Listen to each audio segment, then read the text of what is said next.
What's up guys, Chasing Lamely here with episode number 90 of Welcome to Wroxham, and today we're going into the FA Cup 4th round against Reading for a chance to carry on our second, hopefully great cup run of the season. So without any further ado, like, subscribe, ring the bell, I'll see you on the other side.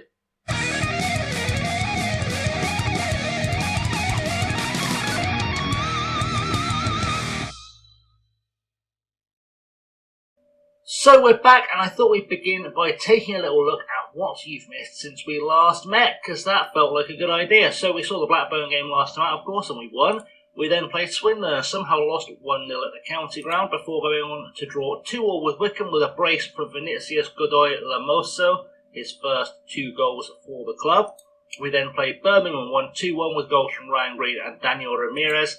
Lost 2-1 to MK Dons with a goal from Ryan Green. We then smashed Barrow 5-1, a brace from Ivan Vega, a goal from Jamari Clark, Daniel Ramirez and Daniel Menga getting on the score sheet, and then Daniel Ramirez got 4 goals in a 4-1 win over Wigan.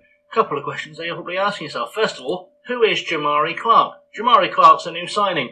We've brought him in from Reading. He is a very, very good footballer. 1.6 million I've spent on him. But he has also played 22 times in the Championship this season, 32 times in the Championship the season before, 8 goals as well. He's scored a good number of goals in League One before now, and that was all I kind of needed to sign him, really, was he's a consistent-ish goal scorer who can do the job we're asking of him. So that's why he's here. The other question you've got to ask is, where are we in League One? We're currently sitting 4th. Don't get too excited. Swansea have got 2 games in hand over us. Millwall have got a game in hand over us and are only 2 points behind. And we've also played 1 more game than Forest Green and 1 more game than Wycombe. So we're not fully in the fight yet, but we're certainly up there. Barrow are solidly 6 points behind us, so we are at least bridging that gap a little bit. But we've come to play Reading, so let's go see what we can do with one of their old players against them, shall we? Now, there have been some other new signings, but we'll go through them as we get to them. The team selection, though, is looking a little bit, and when I say a little bit, I mean a lot like this. We've got Randy Straker in goal, Galeno, Sands, Mercato, and Marai at the back. One of our other new signings, Ronaldo Vieira, joins us from Sheffield United for £1.6 million. And, he's been playing Championship football as recently as last season when someone spent £5.5 million on him. Hasn't played for Sheffield United this season. They were ready to sell him. Not sure why, he's 31, I get it, but for a defensive midfielder, that's not actually a bad set of stats. He's quite a solid League One defensive midfielder, and that's what we were looking for, really, just to shore things up as we approach our title running. Ryan Green and Ivan Vega are the central midfielders. Ahmed Gamar starts on the right wing. Rafferty Maidel was recalled from loan, unfortunately, so he has gone. Daniel Ramirez at left wing. Menga up top. On the bench, Inglis, McCafferty, Fabio, Passaro, Rotario, Jamari Clark, Ben Dodd, Setin Kilikaslan, and Lamoso.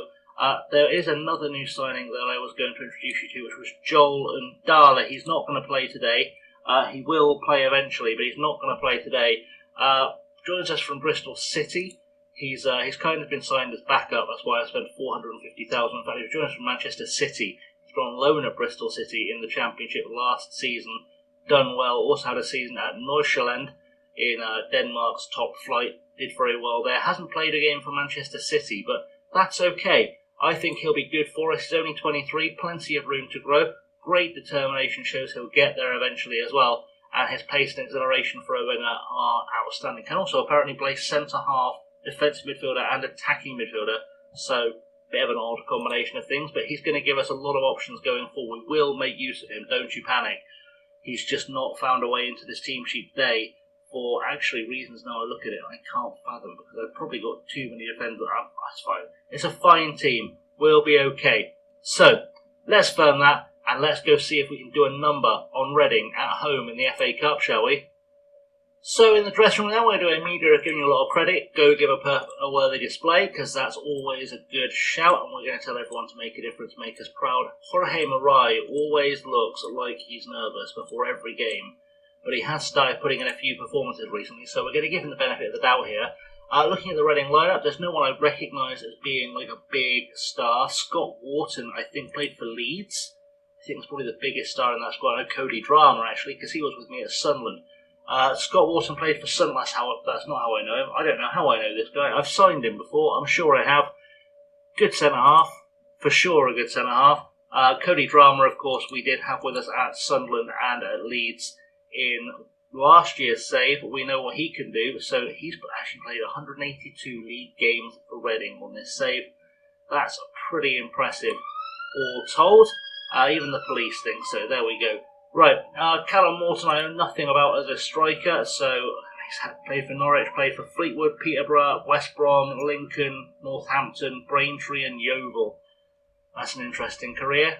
He has done fine, I guess. He's looking like a decent player, but I'm not overly scared because I think we can beat Reading today. So let's kick this one off and see if I can predict correctly. I think we're going to do about a 2-0 today. That's my thought. Let's see how that plays out. Throw in with Galeno on the near side to Gamar. I've just noticed Michael Oliver is refereeing for us yet again. Never a good sign, but there we go. We've actually won every game he's refereed for us, but I'm just not a fan of him as a referee. As Marai puts the ball over for Ramirez. Ramirez crosses for Menga. Menga with a header. Cox makes the save. Wharton gets it clear, but only as far as Galeno, who can definitely get us back on the counter. Gamar, great cross for Ramirez. Great header, just wide, but we're looking lively. We're looking dangerous. And Ramirez looks like he wants a goal. Corner now with Ryan Green taking his distinctive mohawk. Great catch by Cox to keep it off of the header. I think it was Ramirez in the box, and Cox goes along here and should get picked up easily by Marai to Galeno, to Sands, to Green. Galeno again to Gamar. Gamar has options back to Galeno, back to Sands, back to Vieira. Vieira loses it, but Sands wins it back, and that's what having great cover at the back will do for you as Vega picks up the ball. Through ball to Menga. Menga takes his chance, 1-on-1, and we are 1 goal to the good at home to Reading, and I think I can safely say that is a great, great start to the game. I don't know if I mentioned this, but I was just looking at I'm pretty sure it's a new building behind that. I've not seen that building before. I'm fairly certain someone's going to say it's been there the entire time. I've just not noticed it. We are currently building a brand new stadium, but it's actually smaller than the one we're in. But it's all-seater, and this one is not, which I guess is the difference. Anyway, either way, we're doing okay so far. And we're a goal to the good. Sharif picks up the ball for Reading, about to prove me wrong by equalising. I have absolutely no doubt. Ryan Green sort of given up, tracking him back. Sharif's got all the way into the box, has a pop, and Morton, who I said looks decent, has actually put the ball in the net, equalised for Reading, and now we've got to start all that hard work again to get ourselves back in the lead. I'm going to yell some encouragement at the boys. Hopefully they will buck their ideas up and get back on top of this game, because we shouldn't be conceding. We've been on top on all the stats thus far, so very much against the run of play, and we'll have to see if we can get ourselves back on top again. So that's half time then here at Trafford Park, and we are okay at the moment. The defence may be a little bit shaky. We will tell them they've been the better team, because that's factually true. We're going to start by telling Vieira, Marai and Galeno that they've not been good enough. Let's do that. They look inspired and motivated. That's what I was going for. Good stuff. Right. Defensively, you weren't that bad. You can still improve. We'll do that. We'll do similar with field and indeed the attack, because there is another goal to be had here, I'm sure of it. And we'll kick off the second half, and hopefully they'll prove me right, and we will get that second half goal that I believe we can get to take us into the 5th round of the FA Cup. Throw in now with Cody Drama. I've just noticed Reading are defending very, very deeply against this. Coventry back to Drama. Drama looking for a cross. Marai tries to tackle, doesn't get there. Barbona gets a cross in, headed away by Ivan Vega. Coventry picks it up to Field. Field. Ramirez with a horrible looking tackle. That's going to be a straight red. And now we're in real trouble, and I need to have some thought. We're going to start by taking off Marai, because he's in danger of being booked. We're also going to take off Galeno, purely because he is not having a great game. I think I might have to sit on this one a little bit and hope for the best. So I'm going to take Gamar off, and I'm going to replace him with Bazare, I think, as a centre half. I'm going to regret doing that because I probably also need to take Ronaldo Vieira off. We'll send Ben Dodd on there. That's always good. We can swap those two around. That will do us just fine. Hopefully that will help us out. I don't know how Sanders ended up all the way up the field. That's gone well. Good stuff. Let's do that, and then Dodd. I don't remember what his best central defender. We'll use him as a stopper. That's probably a good idea, just to try and break down some play. I am tempted, very tempted, to just really, really bottle the defence up. We'll put Green back there. We'll keep Vega as that sole central midfielder. He's going to lose his Mazzala. I don't even know what he does best. Let's go with a deep-lying playmaker on defend. We'll keep it silly defensive because that feels like a good plan. Is there deep-lying playmaker there is probably going to help, in fact, so we'll go with a... Oh, that's all very complicated. We'll go ball winning with Vega. Bazare, I guess, still does that best, so we'll do that. That should hold us pretty firm for now. Daniel Menga, I have a feeling, should probably be playing as a deep lying forward, maybe, or a pressing forward. We'll leave it. We'll leave it. We're not looking to create chances. We're looking to stop them. And now we're in a position where we just have to defend as though our lives depend on it. Try and get a replay or steal a late goal. We've left ourselves actually up the creek without a paddle with Daniel Ramirez's red card. So it's going to be complicated. It's going to be tough on us. And we do need something to happen to break through this. Throw in with Cody Drama now, and it goes to Morton. Morton all the way back to Barbona. They probably will start coming at us now as Bazare makes a great tackle. Vega to Green, back to Dodd, who goes with a big hoof forward. Not really looking for anyone, just looking to clear it as Wharton picks up the ball and runs us again. Roberts, Wharton through, looking for Morton. Morton with a pop, and now we're really in trouble.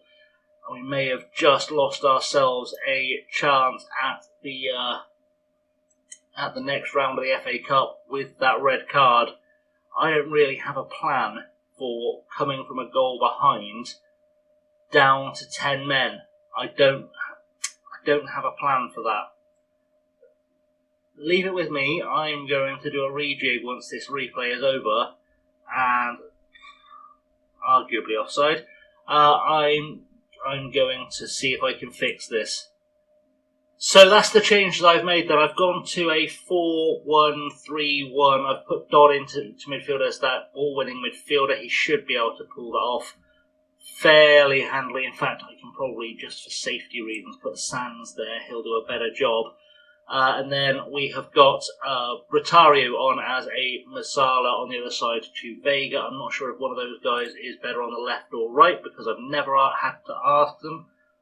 You're better on the right probably, and I'm guessing Vega can do a job on the left. It's going to come down to who is the most right-footed. Quite frankly, and it makes no difference. They're both perfectly happy. They don't care, so we'll go with that. Okay. So that's our changes. Hopefully it will lead to a goal as Settin has a throw-in for us now on the far side to Vega. Back to Settin, ball into the box looking for Dodd. Ben Dodd with a header to get us back into the game. And I'm not going to change the tactic even though this is happening before the tactical change because I do actually feel a little bit like we can maybe steal something with the change I've made. So we'll see what happens. Dodd, great header. Great, that's why you have a guy who's 6'6" in your team to put chances like that away. We are going to carry on with the changes because I think we need to come out and properly attack Reading to stop them coming on to us above all else. They've sort of reacted by going deep with the defensive, and hopefully that will be enough to see us to a replay at the very least. And then we can start again with 11 men on the field and hopefully finish the game with 11 men on the field. And they've got a late throw in now. Roberts to Morton, back to Robert Bazare and Rotario combined to get the ball back, and we're going forward now. Coventry now with the ball though to Gutierrez Ramirez for Reading on the wing. Into the box, and Settin does great work to block the ball. That's what we like to see. They are going to get a late corner. It's going to be squeaky bum time. We're going to have to keep this one out. Hopefully hopefully we will achieve that and take it back to Reading and get ourselves through to the next round in the next episode as Straker picks that one out of the air, and this should be all she wrote. That's all over. We've survived. Somehow we have survived, but we've done well. You were unlucky today, I guess, is what we're saying. Let's do that. Let's just have a quick chat with Ramirez, though, and tell him we're disappointed in for getting sent off, because we are disappointed in for getting sent off. And then in the next episode, we have a replay and we go again, which is going to be pretty necessary. I'll have a little look in a second, see where that falls on the calendar, and then we will come back for the next episode at the end of the week to see if we can maybe get ourselves through to the 4th round. So just one game between now and the replay, which is pretty nice, and hopefully we will know by then who will be playing in the next round if we get there. So that will be nice for us too. So we'll come back for the episode, but it's a good time for me to wrap things up. So thanks for watching, guys. I have, as always, been Chasing Lame. Don't forget to like, subscribe, ring the bell, leave the comments. Do you think on Friday we will get through to the next round of the FA Cup? Do you think Ramirez being suspended is going to cause us problems? I say suspended. He might be suspended for that league game. Might be a blessing in disguise. Either way, like, subscribe, ring the bell, leave the comments, share with your friends, and I'll see you all very soon. Till next time, stay safe. Have a good one.